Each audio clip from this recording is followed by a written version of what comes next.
Assalamualaikum warahmatullahi wabarakatuh. Perkenalkan, nama saya Waesi dengan stambuk V1D21901. Pada kesempatan kali ini saya akan mempresentasikan paper saya yang berjudul peran bakteri Lactococcus lactis dalam pembuatan keju.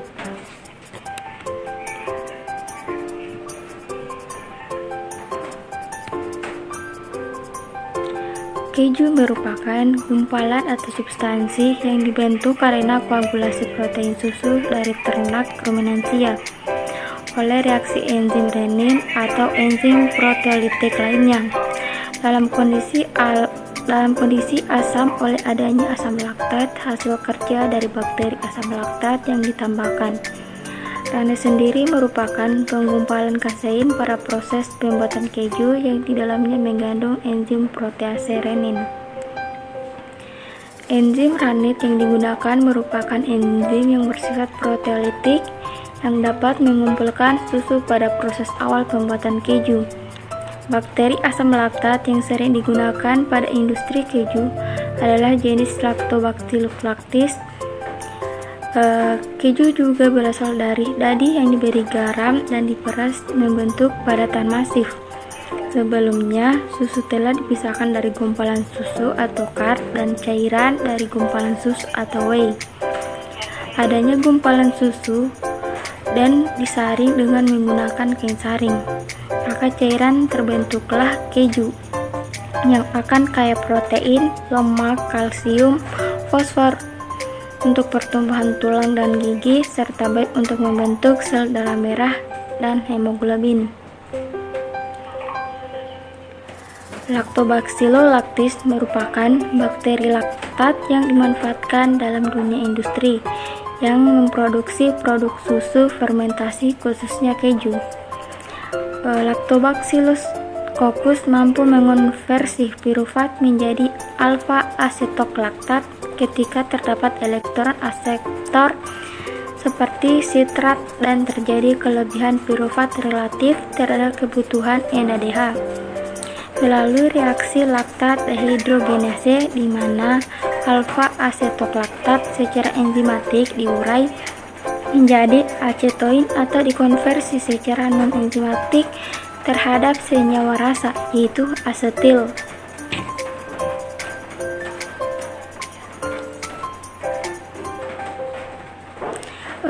Tahapan pembuatan keju ada 7.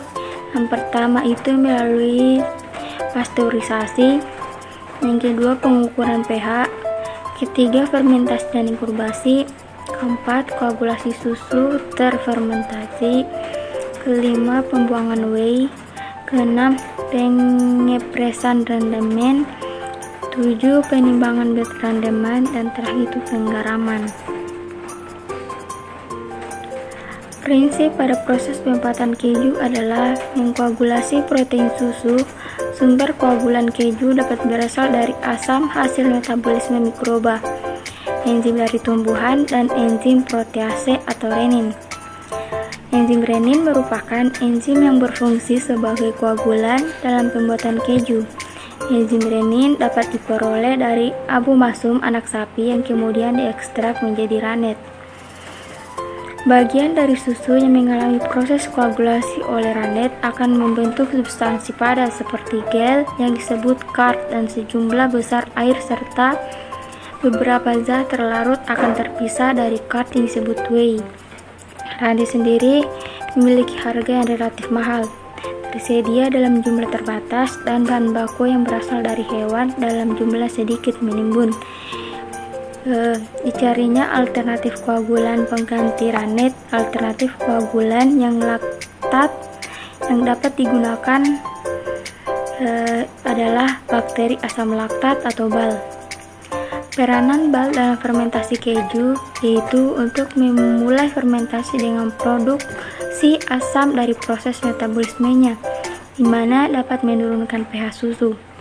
Kedelai mengandung oligosakarida seperti rafinosa, selulosa, dan hemiselulosa yang sulit dicerna oleh tubuh. Penambahan BAL dalam fermentasi keju kedelai juga berfungsi untuk merombak karbohidrat kompleks yang disebut menjadi karbohidrat sederhana yang mudah dicerna oleh tubuh. Bal yang biasa digunakan dalam proses pembuatan keju adalah Lactobacillus bulgaris atau Lactococcus lactis. Enzim Rannet merupakan salah satu bahan penggumpal kasein yang dibutuhkan dalam pembuatan keju. Bahan ini dapat diperoleh dalam bentuk ekstrak, rannet, bubuk, atau tepung yang dapat dibuat secara sederhana dari bahan abomasum atau lambung keempat anak kambing yang masih menyusui atau ternak ruminansia lainnya. Enzim Rannet sering juga disebut renin, yang merupakan zat yang digunakan untuk mengumpalkan susu pada proses awal pembuatan keju. Penambahan enzim ataupun asam dalam pembuatan keju bertujuan untuk menurunkan pH hingga 4,5 sampai 5,4 di mana pH tersebut merupakan titik isoelektrik kasein susu. Faktor-faktor yang mempengaruhi pembuatan keju, yang pertama itu pengkulturan, kedua pengasinan, ketiga pendinginan, keempat pengasaman, dan kelima kemasan. Perlakuan kombinasi bal di mana dalam proses fermentasi terjadi hubungan yang saling menguntungkan dan dapat meningkatkan laju pertumbuhan total bal. Kombinasi bal dalam interaksinya selama fermentasi dapat meningkatkan laju pertumbuhan total bal yang lebih tinggi dibandingkan fermentasi menggunakan single strain. Itulah hasil presentasi dari paper saya. Kurang dan lebihnya mohon dimaafkan. Yang saya kiri wabillahi taufiq wal hidayah. Wassalamualaikum warahmatullahi wabarakatuh.